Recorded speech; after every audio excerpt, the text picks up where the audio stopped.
ಸಣ್ಣ ಪುಟ್ಟ ಸಮಸ್ಯೆಗಳನ್ನು ಬಗೆಹರಿಸಿಬಿಟ್ರೆ ಮುಗಿತಲ್ಲ ಅಂತ ಯೋಚನೆ ಮಾಡಿ ಅವಾಗ ಅವತ್ತಿನ ಭಾರತ ವಯಸ್ಸರಾಗಿರ್ತಕ್ಕಂಥ ಲಾರ್ಡ್ ವೆವೆಲ್ ಅಂತ ಇರ್ತಾರೆ. ಆ ಲಾರ್ಡ್ ವೆವೆಲ್ ಏನ್ ಮಾಡ್ತಾನ ಅಂತ ಕೇಳಿದಾಗ ಒಂದು ಪ್ಲಾನ್ ಮಾಡ್ತಾನ. ಇಲ್ಲಿ ಇಂಡಿಯಾದಾಗ ಹೌದಾ, ವೆವೆಲ್ ಏನಂತ ಕೇಳಿದಾಗ ಒಂದು ಪ್ಲಾನ್ ಮಾಡ್ತಾನ. ಆ ಪ್ಲಾನ್ ಅನ್ನೇ ನಾವು ವೆವೆಲ್ ಯೋಜನೆ ಅಂತ ಕರಿತೀವಿ.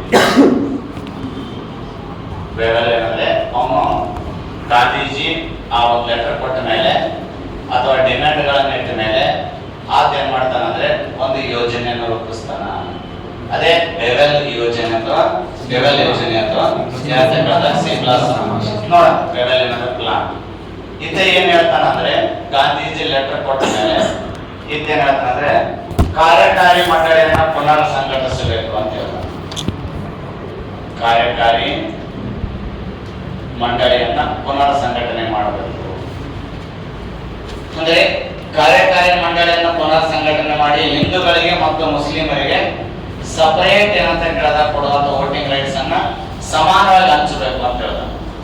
ಕಾರ್ಯಕಾರಿ ಮಂಡಳಿಯನ್ನು ಪುನರ್ ಸಂಘಟಿಸಿ ಹಿಂದೂ ಮುಸ್ಲಿಮರಿಗೆ ಸಮಾನ ಪ್ರಾತಿನಿಧ್ಯ ಕೊಡಬೇಕು ಅಂತ ಹೇಳೋದು. ಎರಡನೇದು ಏನ್ ಹೇಳ್ತಾನ, ವಿದೇಶಿ ವ್ಯವಹಾರದ ಹುದ್ದೆಗಳನ್ನ ಭಾರತೀಯರಿಗೆ ಕೊಡಬೇಕು ಅಂತ ಹೇಳಿದ. ವಿದೇಶಿ ವ್ಯವಹಾರದ ಹುದ್ದೆಯನ್ನ ಭಾರತೀಯರು, ಯಾಕಂದ್ರೆ ನಮ್ಮ ಭಾರತೀಯರಿಗೆ ಯಾವುದೇ ರೀತಿಯಾಗಿರ್ತಕ್ಕಂಥ ಉನ್ನತ ಹುದ್ದೆಯನ್ನ ಬ್ರಿಟಿಷರು ಕೊಡ್ತಿದ್ದಿಲ್ಲ, ಬರೀ ಸೈನಿಕ ಹುದ್ದೆ ಕೊಡ್ತಿದ್ರು. ಅವನು ಅಂತ ಹುದ್ದೆಯನ್ನ ದೊಡ್ಡ ದೊಡ್ಡ ಹುದ್ದೆಗಳನ್ನು ಕೂಡ ಇಂಡಿಯನ್ಸ್ ಕೊಡಬೇಕು ಅಂತ ಹೇಳ್ತಾನೆ. ಇನ್ನೊಂದು ಮಾತು ಹೇಳ್ತಾನೆ ನೋಡ್ರಿ, ಭಾರತದಾಗ ಗವರ್ನರ್ ಜನರಲ್ ಮತ್ತು ದಂಡನಾಯಕನನ್ನು ಹೊರತುಪಡಿಸಿ, ಗವರ್ನರ್ ಜನರಲ್ ಏನಂದ್ರೆ ಮತ್ತು ದಂಡನಾಯಕ, ಗವರ್ನರ್ ಜನರಲ್ ಮತ್ತು ದಂಡನಾಯಕನನ್ನು ಹೊರತುಪಡಿಸಿ ಉಳಿದ ಎಲ್ಲಾ ಸದಸ್ಯರು ಭಾರತೀಯರೇ ಆಗಿರಬೇಕು ಅಂತ ಹೇಳ್ತಾರೆ. ಗವರ್ನರ್ ಜನರಲ್ ಮತ್ತು ದಂಡನಾಯಕನನ್ನು ಹೊರತುಪಡಿಸಿ ಉಳಿದ ಎಲ್ಲ ಸದಸ್ಯರು ಭಾರತೀಯರಿರ್ಬೇಕು. ಅಂದ್ರೆ ಇವತ್ತು ಗವರ್ನರ್ ಅನ್ನುವಂತ ಒಬ್ಬ ವ್ಯಕ್ತಿನ ಬಿಟ್ಟು ಉಳಿದಿರುವಂತ ಎಲ್ಲರೂ ಇಂಡಿಯನ್ಸ್ ಇರಬೇಕು ಅಂತ. ಅಂದ್ರೆ ಇವತ್ತೇನು ರಾಷ್ಟ್ರಪತಿ ಇದಾರಲ್ಲ, ಅಷ್ಟನ ಸ್ಥಾನದಾಗ ಗವರ್ನರ್ ಜನರಲ್ ಇರ್ಲಿ, ಉಳಿದಿರ್ತಕ್ಕಂಥ ಪ್ರಧಾನಮಂತ್ರಿ ಅವರೆಲ್ಲ ಇಂಡಿಯನ್ ಅವರ ಇರ್ಬೇಕು ಇಂಡಿಯಾದಾಗ ಅಂತ ಹೇಳಿದ್ರು. ಇನ್ನೊಂದು ಮಾತು ಹೇಳ್ತಾನ, ಇಷ್ಟೆಲ್ಲ ಇರ್ಲಿ ಅಂತ ಹೇಳಿದ ಮೇಲೆ ಇನ್ನೊಂದು ಮಾತು ಹೇಳ್ತಾರ. ಏನಪ್ಪಾ ಅಂತ ಕೇಳಿದಾಗ ಗವರ್ನರ್ ಜನರಲ್ ಮತ್ತು ದಂಡನಾಯಕನನ್ನು ಹೊರತುಪಡಿಸಿ ಉಳಿದ ಎಲ್ಲ ಸದಸ್ಯರು ಭಾರತೀಯರೇ ಇರಬೇಕು ಅಂತ ಹೇಳ್ತಾರೆ. ಅಲ್ಲಿ ಇನ್ನೊಂದು ಇಂಪಾರ್ಟೆಂಟ್ ಏನ್ ಹೇಳ್ತಾನಂದ್ರೆ ಪ್ರತ್ಯೇಕ ಸಂವಿಧಾನ ಮತ್ತು ಪ್ರತ್ಯೇಕ ರಾಷ್ಟ್ರ ಮಾತ್ರ ಸತ್ರು ಕೊಡಬೇಡಿ ಅಂತ. ಪ್ರತ್ಯೇಕ ಅಂದ್ರೆ ರಾಷ್ಟ್ರ ಬೇಡ, ಅಂದ್ರೆ ಸಪರೇಟ್ ದೇಶವನ್ನ ವಿಭಜನೆ ಮಾಡಬೇಡಿ, ಅಂದ್ರೆ ಇಂಡಿಯಾ ಪಾಕಿಸ್ತಾನ ಮಾತ್ರ ಸತ್ರು ಕೊಡಕ್ ಹೋಗ್ಬೇಡ್ರಿ ಅಂತ.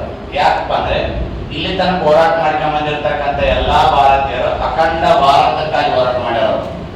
ಹಿಂದೂ, ಮುಸ್ಲಿಂ, ಕ್ರೈಸ್ತ, ಬೌದ್ಧ, ಜೈನ, ಪಾರ್ಸಿ, ಸಿಖ್ ಎಲ್ಲರೂ ಒಂದೇ ಕಡೆ ಇರ್ಬೇಕಂತ ಹೋರಾಟ ಮಾಡ್ಯಾರ. ಈಗ ಸಡನ್ಲಿ ಇವ್ರು ಬಂದೇನೋ ಕೇಳ್ತಾರ ಅಂದ ತಕ್ಷಣ ಹಂಗ್ ಕೊಡಬೇಡ್ರಿ ಅಂತ ಹೇಳಿದ್ರು. ಯಾವಾಗ ಸಪರೇಟ್ ಪಾಕಿಸ್ತಾನ ಕೊಡಬೇಡ್ರಿ ಅಂತ ಹೇಳಿದ್ರು ನೋಡ್ರಿ, ಹೇಳಿದ ಮೇಲೆ ಎಲ್ಲಾ ಅಂಶಗಳ ಕುರಿತು ಡಿಸ್ಕಷನ್ ಮಾಡೋದಕ್ಕಾಗಿ, ಈ ಮೇಲಿನ ಎಲ್ಲಾ ಅಂಶಗಳ ಕುರಿತು ಚರ್ಚಿಸುವುದಕ್ಕಾಗಿ ಬ್ರಿಟಿಷ್ ಸರ್ಕಾರ ಏನ್ ಮಾಡಿತಂದ್ರೆ ಭಾರತದಲ್ಲಿರುವಂತಹ ಸರ್ವ ಪಕ್ಷಗಳ ನಾಯಕರದು ಒಂದು ಸಮಾವೇಶವನ್ನ ಸಿಮ್ಲಾದಲ್ಲಿ ಆಯೋಜನೆ ಮಾಡಿತ್ತು. ಅದೇ ಸಿಮ್ಲಾ ಸಮಾವೇಶ 1945ರಾಗ ಸಿಮ್ಲಾ ಸಮಾವೇಶ ನಡೆಯಿತು. ಸಿಮ್ಲಾ ಸಮಾವೇಶ ನಡೆದ ತಕ್ಷಣನೇ ಈ ಸಮಾವೇಶದಾಗ ಕಾಂಗ್ರೆಸ್ಗೂ ಮತ್ತು ಮುಸ್ಲಿಂ ಲೀಗ್ ನಡುವೆ ಭಿನ್ನಾಭಿಪ್ರಾಯ ಉಂಟಾಯಿತು. ಕಾಂಗ್ರೆಸ್ ಮತ್ತು ಮುಸ್ಲಿಂ ಲೀಗ್ ನಡುವೆ ಏನ್ ಭಿನ್ನಾಭಿಪ್ರಾಯ ಉಂಟಾಯ್ತು ಅಂದ್ರೆ ಕಾಂಗ್ರೆಸ್ನವರು ಇಲ್ಲ ವೆವೆಲ್ ಹೇಳೋದು ಬರೋಬರಿ ಆದ ಅಂದ್ರು, ಮುಸ್ಲಿಂ ಲೀಗ್ನವರು ವೆವೆಲ್ ಹೇಳೋದು ಸರಿ ಇಲ್ಲ ಅಂದ್ರು. ಯಾಕಂದ್ರೆ ವೆವೆಲ್ ಸಪರೇಟ್ ರಾಷ್ಟ್ರ ಮಾತ್ರ ಕೊಡಬೇಡ ಅಂತ ಹೇಳಿದ್ನ. ಅದಕ್ಕಾಗಿ ಮುಸ್ಲಿಂ ಲೀಗ್ನವರು ಸಿಮ್ಲಾ ಸಮಾವೇಶದಲ್ಲಿ ಕಾಂಗ್ರೆಸ್ ಮತ್ತು ಮುಸ್ಲಿಂ ಲೀಗ್ ನಡುವೆ ಭಿನ್ನಾಭಿಪ್ರಾಯಗಳು ಉಂಟಾಗಿ ಸಿಮ್ಲಾ ಸಮಾವೇಶ ರದ್ದಾಗಿಬಿಡ್ತು. ರದ್ದಾಗಿಬಿಡ್ತು. ಓಕೆ, ರದ್ದಾದ್ಮೇಲೆ ಅದ ಟೈಮ್ನಾಗ ಇಂಗ್ಲೆಂಡ್ದಾಗ 2ನೇ ಮಹಾಯುದ್ಧ ಮುಕ್ತಾಯ ಆಯಿತು. 1945 ಇಂಗ್ಲೆಂಡ್ದಾಗ 2ನೇ ಮಹಾಯುದ್ಧ ಮುಗಿದು ಬಿಡ್ತು.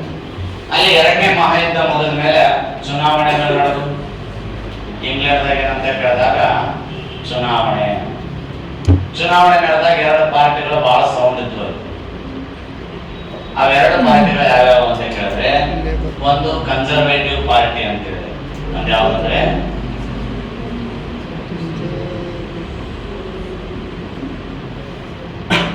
ಒಂದು ಕನ್ಸರ್ವೇಟಿವ್ ಪಾರ್ಟಿ, ಎರಡನೇದು ಅಂದ್ರೆ ಲೇಬರ್ ಪಾರ್ಟಿ. ಈ ಕನ್ಸರ್ವೇಟಿವ್ ಪಾರ್ಟಿಗೆ ಮುಖ್ಯಸ್ಥ ಯಾರಿದ್ರು ಅವತ್ತಿನ ದಿನ ಅಂದ್ರೆ ವಿನ್ಸ್ಟನ್ ಚರ್ಚಿಲ್ ಅಂತಿದ್ದ. ಲೇಬರ್ ಪಾರ್ಟಿಗೆ ಯಾರಿದ್ರು ಅಂತ ಕೇಳಿದಾಗ ಕ್ಲೈಮೆಟ್ ಯಾಟ್ಲೆ ಅಂತಿದ್ದ. ಕ್ಲೈಮೆಟ್ ಯಾಟ್ಲೆ ಅಂತ ಹೇಳಿದ್ರು. ಅಂದ್ರೆ ಇವತ್ತಿನ ಕಾಂಗ್ರೆಸ್ನಿಂದ ರಾಹುಲ್ ಗಾಂಧಿ, ಬಿಜೆಪಿಯಿಂದ ನರೇಂದ್ರ ಮೋದಿ ಅಂತೇಳಿ ಹೆಂಗಿದ್ರು ನೋಡು, ಆ ತರ ಅವತ್ತಿನ ದಿನ ಏನಂದ್ರೆ ಅವತ್ತಿನ ದಿನ ಆ ಒಂದು ಕನ್ಸರ್ವೇಟಿವ್ ಪಾರ್ಟಿಯಿಂದ ವಿನ್ಸ್ಟನ್ ಚರ್ಚಿಲ್, ಲೇಬರ್ ಪಾರ್ಟಿಯಿಂದ ಕ್ಲೈಮೆಟ್ ಯಾಟ್ಲೆ ಇಬ್ಬರು. ಹೌದಾ? ಅವ್ರು ಬಹಳ ಏನಂತ ಕರಿತೀವಿ, ಬಿರುಸಿನ ಒಂದು ಮತ ಪ್ರಚಾರ ನಡೆಸಿ ಎಲೆಕ್ಷನ್ ನಡೆದ ಮೇಲೆ ಕನ್ಸರ್ವೇಟಿವ್ ಪಾರ್ಟಿ ಸೋತು ಲೇಬರ್ ಪಕ್ಷ ಅಂತ ಕೇಳಿದಾಗ ಸರ್ಕಾರವನ್ನು ರಚಿಸಿ ಕ್ಲೈಮೇಟ್ ಯಾಟ್ಲೆ ಏನಾಗ್ಬಿಟ್ಟ ಅಂದ್ರೆ, ಈ ಕ್ಲೈಮೇಟ್ ಯಾಟ್ಲೆ ಇಂಗ್ಲೆಂಡಿಗೆ ಪ್ರಧಾನಮಂತ್ರಿ ಆಗಿಬಿಟ್ಟ. ಇಂಗ್ಲೆಂಡ್ಗೆ ಏನಾಗ್ಬಿಟ್ಟ? ಪ್ರಧಾನಮಂತ್ರಿ ಆಗಿಬಿಟ್ಟ. ಯಾರು? ಕ್ಲೈಮೇಟ್ ಯಾಟ್ಲೆ. ಎಲೆಕ್ಷನ್ ಆಕ್ಚುಲಿ ಏನ್ ಹೇಳಿದ್ರಪ್ಪ ಬ್ರಿಟಿಷರ್ ಅಂದ್ರೆ ಭಾರತ ದೇಶಕ್ಕ ಎರಡನೇ ಮಹಾಯುದ್ಧ ಮುಗಿದ ಮೇಲೆ ಸಮಸ್ಯೆ ಬಗೆಹರಿಸ್ತೀವಿ, ನಿಮಗೆ ಸಂವಿಧಾನ ಕೊಡ್ತೀವಿ ಅಂತ ಹೇಳಿದ್ರಲ್ಲ. ಸಂವಿಧಾನ ಕೊಟ್ಟು ಸ್ವಾತಂತ್ರ್ಯ ಕೊಟ್ಟು ಹೋಗಂತೇಳಿ ಕ್ಲೈಮೇಟ್ ಯಾಟ್ಲೆ ಎಲ್ಲ ಇಂಗ್ಲೆಂಡ್ದಾಗ ಅಸತ್ತ ಆದ. ಅಧಿಕಾರ ತಕ್ಷಣ ಭಾರತದ ಸಮಸ್ಯೆಗಳನ್ನು ಬಗೆಹರಿಸುವುದಕ್ಕೆ ತನ್ನ ಮಂತ್ರಿ ಮಂಡಲವನ್ನು ಭಾರತಕ್ಕೆ ಕಳಿಸಿದ. ತನ್ನ ಒಂದು ಕ್ಯಾಬಿನೆಟ್ ಮಿನಿಸ್ಟರ್ ಏನ್ ಮಾಡಿದಾರ ಅಂತ ಕೇಳಿದಾಗ ಕ್ಯಾಬಿನೆಟ್ ಆಯೋಗ ಏನಾಯ್ತು? ಭಾರತಕ್ಕೆ ಬಂತು. ಕ್ಯಾಬಿನೆಟ್ ಆಯೋಗ ಭಾರತಕ್ಕೆ ಬರಕ್ ಕಾರಣ ಏನು ಅಂತ ಕೇಳಿದಾಗ ಭಾರತಕ್ಕೆ ಬರಕ್ ಕಾರಣನೇ ಕ್ಲೈಮೇಟ್ ಯಾಟ್ಲೆ.